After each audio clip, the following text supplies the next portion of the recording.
Bonjour chers frères et sœurs de l'église de l'I-Jésus, nous sommes aujourd'hui le mardi 7 juin 2022 et nous allons méditer ensemble Exode chapitre 19.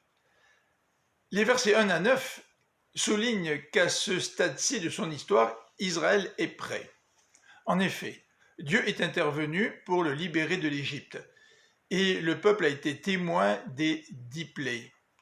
Il a été aussi le témoin de ce miracle de la traversée de la mer et des autres interventions de Dieu qui l'a soutenu dans le désert jusqu'au moment où le peuple est arrivé au mont Sinaï.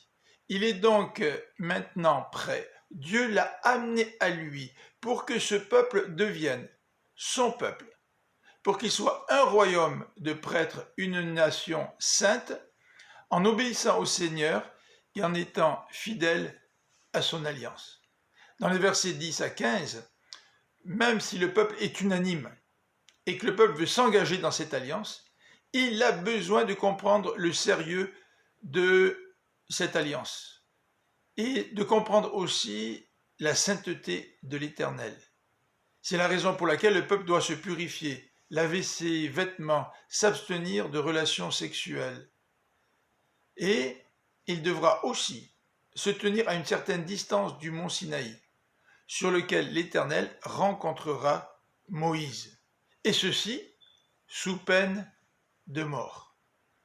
Les versets 16 à 25 nous décrivent les manifestations terrifiantes qui accompagnent cette rencontre de Dieu sur la montagne avec Moïse.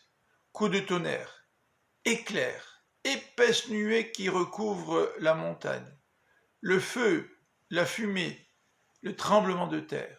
Et l'Éternel va avertir Moïse en lui disant « Va parler au peuple, dis-lui de ne pas s'approcher de moi de peur de mourir. » Et la consigne vaut aussi pour les prêtres.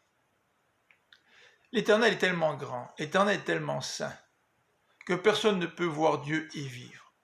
Par contre, sous la Nouvelle Alliance, le Fils de Dieu, le Fils unique, Jésus-Christ, lui révèle le Père et lui nous permet d'accéder en présence du Père, notamment par son sacrifice sur la croix, en pardonnant nos fautes et en pardonnant nos péchés.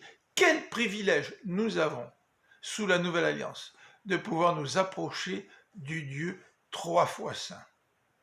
Je vous souhaite une bonne fin de journée, que le Seigneur vous bénisse. À demain.